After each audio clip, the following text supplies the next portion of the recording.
ആകാശവാണി. നമസ്കാരം. പ്രാദേശിക വാർത്തകൾ വായിക്കുന്നത് അക്ഷയ് ഷാജി.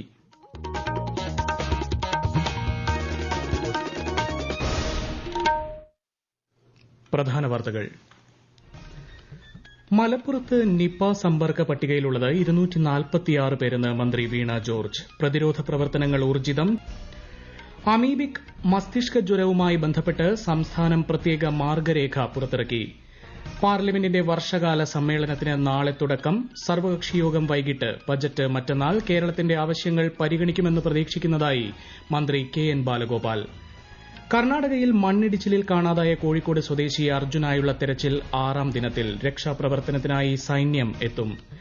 ഏഷ്യാകപ്പ് വനിതാ ട്വന്റി ക്രിക്കറ്റിലെ നിർണായക മത്സരത്തിൽ ഇന്ത്യ ഇന്ന് UAE-യെ നേരിടും. വാർത്തകൾ വിശദമായി. സംസ്ഥാനത്ത് വീണ്ടും നിപ മരണം. ചികിത്സയിലുള്ള മലപ്പുറം സ്വദേശിയായ 14-കാരനാണ് മരിച്ചത്. 246 പേരാണ് നിലവിൽ നിപ സമ്പർക്ക പട്ടികയിലുള്ളത്. മലപ്പുറത്ത് ഇതിൽ 63 പേർ ഹൈറിസ്ക് വിഭാഗത്തിൽപ്പെടുന്നവരാണ്. ഇവരിൽ രോഗലക്ഷണമുള്ള 2 പേരുടെ സാമ്പിളുകൾ ആദ്യം പരിശോധിക്കുമെന്നും മന്ത്രി പറഞ്ഞു. സമ്പർക്ക പട്ടികയിലുള്ളവരുടെ പരമാവധി സാമ്പിളുകൾ കേരളത്തിൽ പരിശോധിക്കാൻ കഴിയുമെന്നാണ് കരുതുന്നത്. കോഴിക്കോട് മെഡിക്കൽ കോളേജിലെ സൌകര്യങ്ങൾക്ക് പുറമെ തോന്നയ്ക്കൽ വൈറോളജി ഇൻസ്റ്റിറ്റ്യൂട്ടിൽ PCR സൌകര്യമുണ്ട്. കൂടാതെ പൂനെ വൈറോളജി ഇൻസ്റ്റിറ്റ്യൂട്ടിൽ നിന്നും ഒരു മൊബൈൽ ലാബ് കൂടി എത്തിക്കുമെന്നും ആരോഗ്യമന്ത്രി പറഞ്ഞു. കേരളത്തിൽ 5ാം തവണയാണ് നിപ വൈറസ് ബാധ സ്ഥിരീകരിക്കുന്നത്. 2018-ൽ കോഴിക്കോട് പേരാമ്പ്രയിലാണ് ആദ്യമായി രോഗബാധ റിപ്പോർട്ട് ചെയ്തത്. പിന്നീട് 2019-ൽ എറണാകുളത്തും 2021-23 വർഷങ്ങളിൽ വീണ്ടും കോഴിക്കോട്ടും നിപ സ്ഥിരീകരിച്ചിട്ടുണ്ട്. ഇതുവരെ 20 പേരാണ് നിപ ബാധിച്ച് സംസ്ഥാനത്ത് മരിച്ചത്. രോഗബാധ അതിവേഗം സ്ഥിരീകരിക്കുകയും കൃത്യമായ പ്രതിരോധ പ്രവർത്തനങ്ങൾ നടത്തുന്നതുമാണ് കേരളത്തിൽ നിപയുടെ വ്യാപനം തടയുന്നതിൽ നിർണായകമാവുന്നത്. അമീബിക് മസ്തിഷ്ക ജ്വരവുമായി ബന്ധപ്പെട്ട് സംസ്ഥാനത്തിന് പ്രത്യേക മാർഗരേഖ പുറത്തിറക്കിയതായി മന്ത്രി വീണ ജോർജ്. പ്രതിരോധം, രോഗനിർണയം, ചികിത്സ എന്നിവ സംബന്ധിച്ച സാങ്കേതിക മാർഗരേഖയാണ് പുറത്തിറക്കിയത്. കെട്ടിക്കിടക്കുന്ന വെള്ളത്തിൽ കുളിക്കുന്നതും വെള്ളത്തിൽ ഡൈവ് ചെയ്യുന്നതും പരമാവധി ഒഴിവാക്കണം. വാട്ടർ തീം പാർക്കുകളിലെയും സ്വിമ്മിംഗ് പൂളുകളിലെയും വെള്ളം കൃത്യമായി ക്ലോറിനേറ്റ് ചെയ്യണം. തീവ്രമായ തലവേദന, പനി, ഓക്കാനം, ഛർദി, കഴുത്ത് തിരിക്കാൻ ബുദ്ധിമുട്ട് തുടങ്ങിയവയാണ് പ്രാഥമിക ലക്ഷണങ്ങൾ. ഗുരുതരാവസ്ഥയിലെത്തുമ്പോൾ അപസ്മാരം, ബോധക്ഷയം, ഓർമ്മക്കുറവ് തുടങ്ങിയ ലക്ഷണങ്ങളുമുണ്ടാകുന്നു. രോഗലക്ഷണങ്ങൾ കണ്ടാൽ ചികിത്സ തേടേണ്ടതാണെന്നും മാർഗനിർദ്ദേശത്തിൽ പരാമർശിക്കുന്നു. അമീബിക് മെനിഞ്ചോ എൻസെഫലൈറ്റിസിന് സാങ്കേതിക മാർഗരേഖ പുറത്തിറക്കുന്നത് ഇന്ത്യയിൽ ആദ്യമായാണ്. പാർലമെന്റിന്റെ വർഷകാല സമ്മേളനം നാളെ ആരംഭിക്കും. ചൊവ്വാഴ്ചയാണ് കേന്ദ്ര ധനമന്ത്രി നിർമ്മല സീതാരാമൻ ബജറ്റ് അവതരിപ്പിക്കുക. സമ്മേളനത്തിന് മുന്നോടിയായി കേന്ദ്ര സർക്കാരിന്റെ നേതൃത്വത്തിൽ ഇന്ന് സർവകക്ഷി യോഗം ചേരും. ഇരുസഭകളുടെയും സുഗമമായ പ്രവർത്തനം ഉറപ്പുവരുത്താൻ എല്ലാ പാർട്ടികളോടും സർക്കാർ അഭ്യർത്ഥിക്കും. കേന്ദ്ര പാർലമെന്ററി കാര്യമന്ത്രി കിരൺ റിജിജു യോഗത്തിന് അധ്യക്ഷത വഹിക്കും. 3ാം നരേന്ദ്രമോദി സർക്കാരിന്റെ ആദ്യ ബജറ്റാണിത്. വർഷകാല സമ്മേളനം അടുത്ത മാസം 12 വരെ നീളും. 6 പുതിയ ബില്ലുകൾ ഈ സമ്മേളനത്തിൽ അവതരിപ്പിച്ചേക്കും. കേന്ദ്ര ബജറ്റിൽ കേരളത്തിന്റെ പ്രധാനപ്പെട്ട ആവശ്യമായ 24,000 കോടി രൂപയുടെ പ്രത്യേക സാമ്പത്തിക പാക്കേജ് പരിഗണിക്കുമെന്ന് പ്രതീക്ഷിക്കുന്നതായി ധനമന്ത്രി കെ എൻ ബാലഗോപാൽ. കേന്ദ്ര ധനകാര്യമന്ത്രി വിളിച്ചു ചേർത്ത പ്രീ ബജറ്റ് ചർച്ചയിൽ കേരളത്തിന്റെ ആവശ്യങ്ങൾ പറഞ്ഞിരുന്നു. കേന്ദ്ര ധനകാര്യമന്ത്രിയെ നേരിട്ട് കണ്ട് കേരളത്തിന്റെ ആവശ്യങ്ങൾ ബോധ്യപ്പെടുത്തിയിട്ടുണ്ടെന്നും മന്ത്രി തിരുവനന്തപുരത്ത് വ്യക്തമാക്കി. ഈ വാർത്തകൾ ആകാശവാണിയിൽ നിന്ന്. കർണാടക ഷിരൂരിൽ മണ്ണിടിച്ചിലിൽ കാണാതായ കോഴിക്കോട് സ്വദേശിയായ ലോറി ഡ്രൈവർ അർജുനായുള്ള തെരച്ചിൽ 6ാം ദിനത്തിൽ. തെരച്ചിലിനായി സൈന്യം ഇന്ന് ഉച്ചയോടെ ഷിരൂരിലെത്തും. ബലഗാവിൽ നിന്നുള്ള സംഘമാണ് തെരച്ചിലിനുള്ള നേതൃത്വം ഏറ്റെടുക്കുക. കേരള കർണാടക ഏരിയ കമാൻഡറുടെ നേതൃത്വത്തിലായിരിക്കും രക്ഷാപ്രവർത്തനം ഏകോപിപ്പിക്കുക. മണ്ണിന്റെ ഘടന, കാലാവസ്ഥ തുടങ്ങിയവയും സൈന്യം പരിശോധിക്കും. റഡാറിൽ സിഗ്നൽ ലഭിച്ച സ്ഥലത്താണ് ഇന്ന് തെരച്ചിൽ നടത്തുക. ഇതിനൊപ്പം നാവികസേന സമീപത്തെ പുഴയിലും തെരച്ചിൽ ആരംഭിച്ചിട്ടുണ്ട്. എന്നാൽ മോശം കാലാവസ്ഥ ദൌത്യത്തിന് വെല്ലുവിളി സൃഷ്ടിക്കുമെന്ന ആശങ്കയുണ്ട്. കനത്ത മഴയാണ് പ്രദേശത്ത് തുടരുന്നത്. കർണാടക മുഖ്യമന്ത്രി സിദ്ധരാമയ്യ ഇന്ന് ഉച്ചയ്ക്ക് ശേഷം സംഭവസ്ഥലം സന്ദർശിക്കും. അതിനിടെ എല്ലാ നിലയിലും സംസ്ഥാന സർക്കാരും വിഷയത്തിൽ ഇടപെടുകയാണെന്നും ലക്ഷ്യത്തിലെത്താൻ ഇനിയും സാധ്യമായതെല്ലാം ചെയ്യുമെന്നും മന്ത്രി PA മുഹമ്മദ് റിയാസ് പറഞ്ഞു. തിരുവനന്തപുരത്ത് കുത്തിവയ്പെടുത്തതിന് പിന്നാലെ അബോധാവസ്ഥയിലായ യുവതി മരിച്ചു. തിരുവനന്തപുരം മലയൻകീഴ് സ്വദേശി കൃഷ്ണയാണ് മരിച്ചത്. നെയ്യാറ്റിൻകര ജനറൽ ആശുപത്രിയിലെ ചികിത്സാ പിഴവിനെതിരെ കൃഷ്ണയുടെ കുടുംബം നൽകിയ പരാതിയെ തുടർന്ന് നേരത്തെ പോലീസ് കേസെടുത്തിരുന്നു. കിഡ്നി സ്റ്റോൺ ചികിത്സയ്ക്കായി നെയ്യാറ്റിൻകര ജനറൽ ആശുപത്രിയിലെത്തിയ യുവതിക്ക് ഇഞ്ചക്ഷൻ നൽകിയിരുന്നു. ഈ മാസം 15-നാണ് കൃഷ്ണ നെയ്യാറ്റിൻകര താലൂക്ക് ആശുപത്രിയിലെത്തിയത്. യുവതിക്ക് അലർജി ഉൾപ്പെടെയുള്ള പ്രശ്നങ്ങളുണ്ടായിരുന്നു. അതേസമയം യുവതിയുടെ മരണം സംബന്ധിച്ച് DHSനോട് അന്വേഷിക്കാൻ നിർദ്ദേശം നൽകിയതായി മന്ത്രി വീണ ജോർജ് അറിയിച്ചു.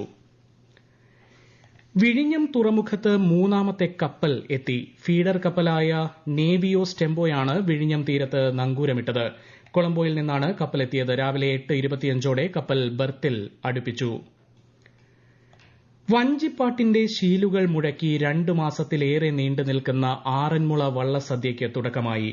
64 വിഭവങ്ങളോടുകൂടിയ സദ്യ ആറന്മുളയുടെ മാത്രം പ്രത്യേകതയാണ്. വിശദാംശങ്ങളുമായി ആകാശവാണി പത്തനംതിട്ട ജില്ലാ പ്രതിനിധി ശ്രീജി എസ് ശ്രീധർ. ആചാരപ്പെരുമയിൽ തുഴച്ചിൽക്കാർക്കുൾപ്പെടെ സുരക്ഷാ മാനദണ്ഡങ്ങളോടെ ആറന്മുള പാർത്ഥസാരഥി ക്ഷേത്ര പരിസരത്ത് ഒക്ടോബർ 2 വരെ നടക്കുന്ന പ്രസിദ്ധമായ വള്ളസദ്യക്കാലത്തിനാണ് ഇന്ന് തുടക്കമായത്.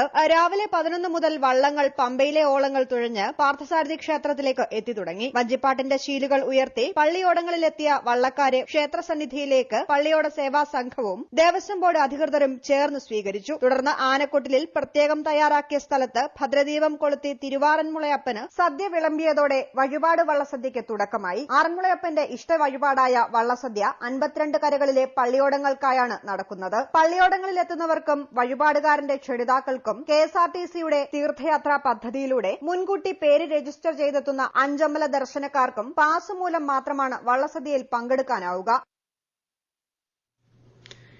ഏഷ്യ കപ്പ് വനിതാ 2020 ക്രിക്കറ്റിൽ ഇന്ത്യ ഇന്ന് UAE നേരിടും. ഉച്ചയ്ക്ക് 2 മണിക്കാണ് മത്സരം. മത്സരത്തിൽ വിജയിച്ചാൽ ഇന്ത്യയ്ക്ക് സെമി ബെർത്ത് ഉറപ്പിക്കാം. ഇന്ന് നടക്കുന്ന 2ാം മത്സരത്തിൽ പാകിസ്ഥാൻ നേപ്പാളിനെ നേരിടും. വൈകിട്ട് 7 മണിക്കാണ് മത്സരം. നാടിന്റെ വികസനത്തിൽ ജനങ്ങളുടെ പങ്കാളിത്തമുണ്ടാകുന്നതിൽ മൻ കി ബാത്ത് നൽകിയ സംഭാവന വളരെ വലുതാണെന്ന് മുൻ കേന്ദ്ര സഹമന്ത്രി വി മുരളീധരൻ. നെഹ്റു യുവകേന്ദ്ര സംഘതൻ സംഘടിപ്പിച്ച മൻ കി ബാത്ത് ക്വിസ് 3ാം സീസണിന്റെ താലൂക്ക് തല മത്സരങ്ങൾ ഉദ്ഘാടനം ചെയ്യുകയായിരുന്നു അദ്ദേഹം. നാട്ടിലെ വിവിധ വിഷയങ്ങൾ രാജ്യത്തെ മുഴുവൻ ജനങ്ങളുടെയും ശ്രദ്ധയിൽപ്പെടാനുള്ള അവസരമായി മൻ കി ബാത്ത് മാറുന്നു. ലോകത്ത് മൻ കി ബാത്തിനെ പോലെ വിപുലമായ റേഡിയോ പരിപാടി മറ്റെങ്ങുമില്ല എന്നും ശ്രീ വി മുരളീധരൻ പറഞ്ഞു. ഗ്ലോബൽ ഗിവേഴ്സ് ഫൌണ്ടേഷനുമായി സഹകരിച്ചാണ് ക്വിസ് പരിപാടി സംഘടിപ്പിച്ചത്.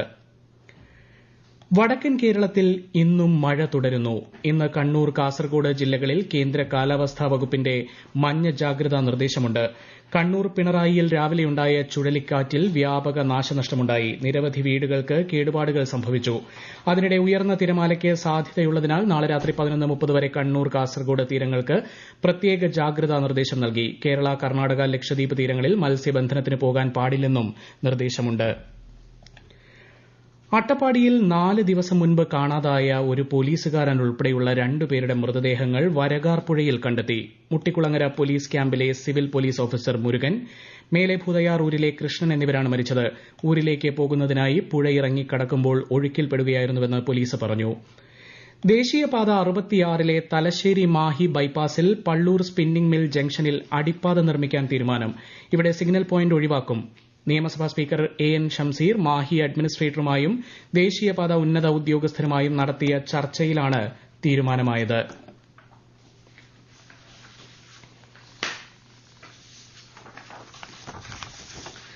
കണ്ണൂർ കൂത്തുപറമ്പിനടുത്ത് വട്ടിപ്രത്ത് ചെങ്കൽ ക്വാറി പൊട്ടി വെള്ളമൊഴുകി ഒരു വീട് പൂർണ്ണമായും മറ്റൊരു വീട് ഭാഗികമായും തകർന്നു. 4 വീടുകൾക്ക് ഭാഗികമായ കേടുപാടുകൾ സംഭവിച്ചിട്ടുണ്ട്. ക്വാറിയിൽ ഒരു ഭാഗത്തു നിന്നും മണ്ണിടിഞ്ഞു വീണപ്പോൾ വെള്ളം പുറത്തേക്ക് തള്ളി വന്നതാണ് ദുരന്ത കാരണമെന്ന് സംശയിക്കുന്നു. വീടുകളിൽ നിന്നും ആൾക്കാരെ മാറ്റിപ്പാർപ്പിച്ചിട്ടുണ്ട്. ആളപായം ഇല്ല. പ്രധാന വാർത്തകൾ വീണ്ടും. സംസ്ഥാനത്ത് വീണ്ടും നിപ മരണം. ചികിത്സയിലുണ്ടായിരുന്ന മലപ്പുറം പാണ്ടിക്കാട് സ്വദേശിയായ 14-കാരനാണ് കോഴിക്കോട് മെഡിക്കൽ കോളേജിൽ മരിച്ചത്. സമ്പർക്ക പട്ടികയിലുള്ളത് 246 പേരെന്ന് മന്ത്രി വീണ ജോർജ്. അമീബിക് മസ്തിഷ്ക ജ്വരവുമായി ബന്ധപ്പെട്ട് സംസ്ഥാനം പ്രത്യേക മാർഗ്ഗരേഖ പുറത്തിറക്കി. പാർലമെന്റിന്റെ വർഷകാല സമ്മേളനത്തിന് നാളെ തുടക്കം. സർവകക്ഷിയോഗം വൈകിട്ട്. ബജറ്റ് മറ്റന്നാൾ. കേരളത്തിന്റെ ആവശ്യങ്ങൾ പരിഗണിക്കുമെന്ന് പ്രതീക്ഷിക്കുന്നതായി മന്ത്രി KN ബാലഗോപാൽ. കർണാടകയിൽ മണ്ണിടിച്ചിലിൽ കാണാതായ കോഴിക്കോട് സ്വദേശി അർജുനായുള്ള തിരച്ചിൽ 6ാം ദിനത്തിൽ. രക്ഷാപ്രവർത്തനത്തിനായി സൈന്യമെത്തും. ഏഷ്യ കപ്പ് വനിതാ 2020 ക്രിക്കറ്റിലെ നിർണായക മത്സരത്തിൽ ഇന്ത്യ ഇന്ന് UAE നേരിടും. പ്രാദേശിക വാർത്തകൾ കഴിഞ്ഞു. അടുത്ത വാർത്താ പ്രക്ഷേപണം 12:50.